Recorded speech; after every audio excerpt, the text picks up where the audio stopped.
Bene, è ancora sotto col derby e speriamo ben. Ma tasela, e pensare che dovevamo giocare contro il Lecce e invece ripescati.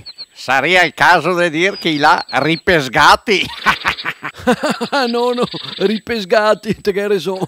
Ma pensati che fortuna che avevo. Quando siamo da sono altri, neanche una che ne ha tirato su. E invece loro le sa la seconda volta. Sì, infatti. Strano però che l'anno scorso si è retrocessi. E sì che aveva un allenatore che l'ha sempre fatto bene, Gigi Cagni. La pare è una barzelletta, un Cagni che le allena i gatti. E infatti l'anno scorso giocava da Cagni.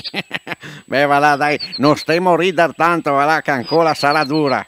Te che hai ragione, no. E comunque il derby è sempre bello. Chantal, lascia stare quel gatto lì che non gli girano gli uova e ti sgraffa la musetta.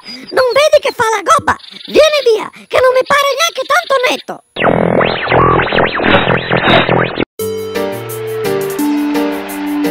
Lo stadio è gremito in tutti gli ordini di posto. Gli sguardi speranzosi ed assetati di vittoria seguono i passi del coraggioso giocatore che con fierezza si dirige impavido verso il disco di bianco gessato. Sì, signori miei.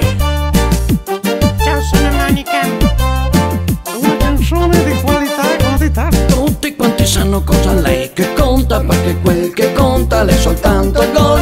Fanno anche de panza, de senoccio, de ongia, perché quel che conta è soltanto il gol.